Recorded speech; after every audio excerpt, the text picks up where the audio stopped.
Hello guys, welcome to Modex skill. आज के इस वीडियो में हम बात करने वाले हैं variables in Python. Yes, variables in Python. तो सबसे पहले पाइथन में वेरिएबल्स को समझने से पहले सबसे पहले हम जावा की बात करते हैं। जावा में जब भी हमें कोई वेरिएबल डिफाइन करना होता था या फिर डिक्लेयर करना होता था तो हम किस तरीके से करते थे? हम लिखते थे इन जावा में अगर हमें कोई भी वेरिएबल बनाना होता था तो हम किस तरीके से बनाते थे?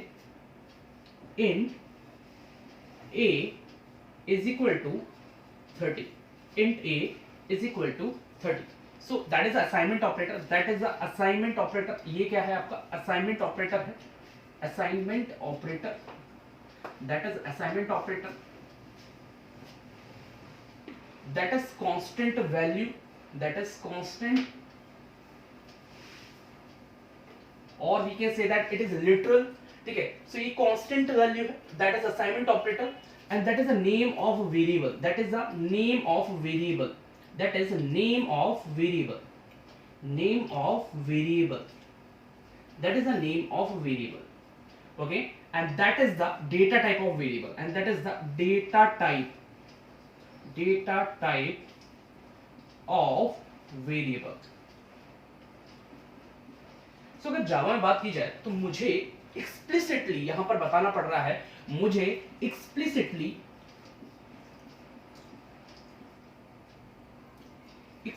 यहां पर बताना पड़ रहा है कि मेरा वेरिएबल जो है a वो किस टाइप का है? इंटीजर टाइप का है। सो मैं with the help of assignment operator यहां पे 30 को भी असाइन करा रहा हूं और ये कांस्टेंट वैल्यू है, 30 कांस्टेंट वैल्यू है, that is assignment operator. Assignment operator की मदद से मैंने 30 को इस वेरिएबल में असाइन कराया है और मैं कंपाइलर को बता रहा हूं कि जो मेरा वेरिएबल a है इसका टाइप क्या है? इंटीजर है।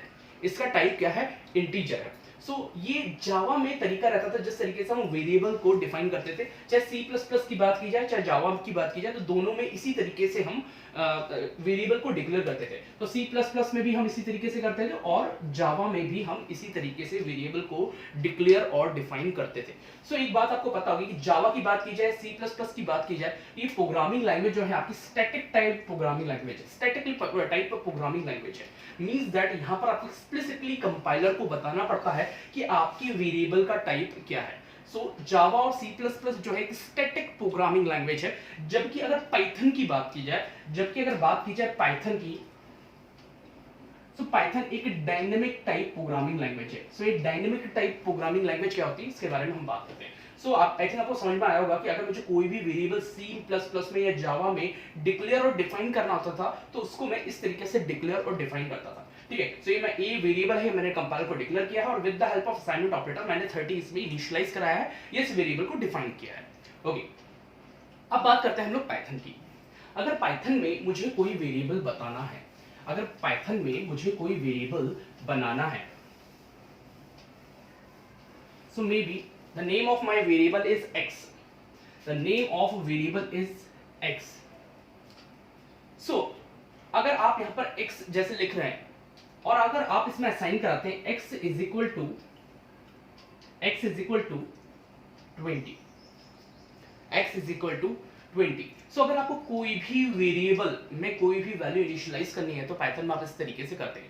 ये क्या हो गया आपका? That is assignment operator, that is assignment operator, that is assignment operator, that is constant value, that is constant value, and that is the name of my variable, that is the name of my variable। जैसे आप लिखते हैं x is equal to 20, एक object यहां पर create होता है, एक ऑब्जेक्ट यहां पे क्रिएट होता है जिसमें क्या होता है? 20 होता है, जिसमें क्या होता है? 20 होता है और x से क्या कर रहा होता है? रेफर कर रहा होता है, x से क्या कर रहा होता है? रेफर कर रहा होता है। यहाँ पर अगर आप कोई भी वेरिएबल बना रहे हैं तो आप एक्सप्लिसिटली कंपाइलर को नहीं बताते कि आपका वेरिएबल का टाइप क्या है। On the basis of constant P खुद डिसाइड करता है कि ऑब्जेक्ट का टाइप क्या है। अगर आप यहाँ पे 20.56 करते तो यहाँ पे जो आपका x रहता उसका टाइप क्या रहता? उसका टाइप रहता फ्लोट है, क्लास फ्लोट। वो कहां से बिलोंग करता है? क्लास फ्लोट से। लेकिन अभी आपने क्या इसमें इनिशियलाइज किया? 20 इनिशियलाइज किया है, तो यहाँ से इसका टाइप क्या है? Class int. ओके, यहाँ पे एक ऑब्जेक्ट बना है 20 जिसको x जो है यहाँ पर रेफर कर रहा है, और इसका कुछ एड्रेस होगा, मे बी सपोज करिए इसका एड्रेस है 1 2 3 4 5 6, 1 2 3 4 5 6। अब यहां पर आप करते हैं print ID of x, print ID of x। सो मैं यहां पर आपको बता दूं कि आईडी एक प्री डिफाइंड फंक्शन है जो कि आपको एड्रेस रिटर्न करता है। तो अगर आप x का एड्रेस चेक करेंगे तो यहां पर आपको क्या मिल जाएगा, आउटपुट मिलेगा 1 2 3 4 5 6। लेकिन अब मैं बोलता हूं कि आपको प्रिंट कराना है यहां पे ID of 20, ID of 20, yes, ID of 20। सो जब आईडी ऑफ 20 यहां पे चेक करेंगे तो भी आपको एड्रेस मिलेगा 1 2 3 4 5 6। सो पाइथन में एक बात को आपको ध्यान रखना है, यहाँ पर वेरिएबल का एड्रेस नहीं होता, यहाँ पे वैल्यू का एड्रेस होता है। यहाँ पे किसका एड्रेस होता है, वैल्यू का। मींस दैट पीवीएम जो है किसको जो है मेमोरी देगा, सो एक ऑब्जेक्ट क्रिएट कर रहा है जिसमें वो क्या इनिशियलाइज करेगा 20। तो यहाँ पर एड्रेस जो है वो वेरिएबल का नहीं है, यहाँ पर एड्रेस किसका है, वैल्यू का है। मे बी इसको समझने के लिए एक छोटा सा और इसमें हम लोग एग्जांपल लेते हैं।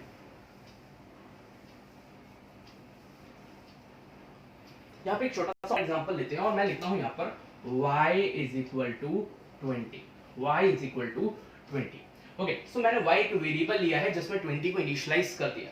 सो अब क्या होगा, पीवीएम जो होगा वो सबसे पहले एट रन टाइम देखेगा कि 20, ओके, y का वेरिएबल है जिसमें 20 को क्या किया गया है, इनिशियलाइज किया गया है, और वो क्या करेगा, सबसे पहले सर्चिंग ऑपरेशन परफॉर्म करेगा और सर्चिंग ऑपरेशन में चेक करेगा कि 20 नाम का कोई ऑब्जेक्ट है।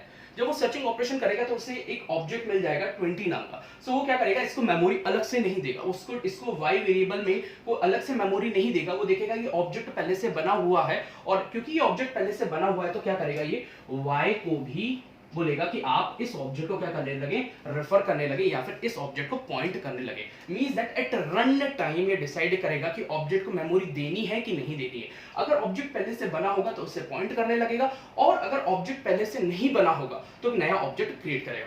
तो इसको भी हम लोग समझ लेते हैं। सपोज करिए यहाँ पर एक वेरिएबल मैं और लेता हूँ दैट इज z, और यहाँ पर z इज इक्वल टू मैं लिख देता हूँ 40। सो एट रन टाइम सबसे पहले कंपाइलर चेक करेगा क्या 40 नाम का कोई ऑब्जेक्ट है। अगर ऑब्जेक्ट होगा तो उसे रेफर करेगा, और अगर ऑब्जेक्ट नहीं होगा तो एक नया ऑब्जेक्ट क्रिएट करेगा 40 नेम का। उसका सपोज करिए 3 4 5 6 कुछ एड्रेस होगा, मे बी कुछ एड्रेस होगा, और z जो होगा वो क्या करेगा, इसे पॉइंट करना चालू कर देगा। दैट्स वाई हम कहते हैं कि पाइथन एक dynamic type of programming language है, जो कि जहां पर जो पीवीएम है, that is Python virtual machine, run time पर डिसाइड करता है कि उसे ऑब्जेक्ट को क्रिएट करना है या फिर रेफर करना है। Means that x is equal to 20 जैसे हमने लिखा तो पीवीएम ने सबसे पहले चेक किया, पाइथन वर्चुअल मशीन ने चेक किया क्या 20 नाम का कोई ऑब्जेक्ट है। अगर ऑब्जेक्ट नहीं था तो उसने एक नया ऑब्जेक्ट क्रिएट किया विद सम एड्रेस, और x ने उसे रेफर करना चालू कर दिया। फिर नेक्स्ट लाइन पे आया y इज इक्वल टू 20, फिर उसने चेक किया क्या 20 नाम का कोई ऑब्जेक्ट है। सो उसे ऑब्जेक्ट मिल गया तो y को उसने उसी ऑब्जेक्ट को रेफर करना चालू कर दिया। यहाँ पर अगर आप y की आईडी भी चेक करेंगे तो दैट इज 1 2 3 4 5 6। तो चाहे आप x की आईडी चेक करें, चाहे आप चेक करें आईडी ऑफ x, चाहे आप चेक करें आईडी ऑफ y, चाहे आप चेक करें आईडी ऑफ 20, तीनों का जो आपका आंसर है वो आने वाला है 1 2 3 4 5 6। ओके, सो यहाँ पर एक्चुअल में क्या होता है, इन वेरिएबल का एड्रेस नहीं है, इस 20 ऑब्जेक्ट जो बन रहा है इसका एड्रेस है वो, ठीक है। और जैसे ही आपने लिखा z इज इक्वल टू 40 तो कंपाइलर को लगा कि भाई ये कोई ऑब्जेक्ट अभी नहीं बना है, उसने सर्च ऑपरेशन परफॉर्म किया और उसे ऑब्जेक्ट नहीं मिला, तो उसने क्या किया, एक नया ऑब्जेक्ट क्रिएट किया विद सम एड्रेस, और z ने उसे क्या करा, z ने उसे रेफर करना चालू कर दिया। दैट्स व्हाई हम बोलते हैं कि पाइथन एक डायनेमिक टाइप प्रोग्रामिंग लैंग्वेज है जिसमें पीवीएम जो है रन टाइम पे डिसाइड करता है कि उस ऑब्जेक्ट को मेमोरी देनी है कि नहीं देनी है। सो आई थिंक ये कंसेप्ट आपका क्लियर हो गया होगा, और नेक्स्ट में हम देखेंगे गार्बेज कलेक्शन का जो कंसेप्ट है उसे समझने की कोशिश करेंगे। So that's all with my today video, thank you so much.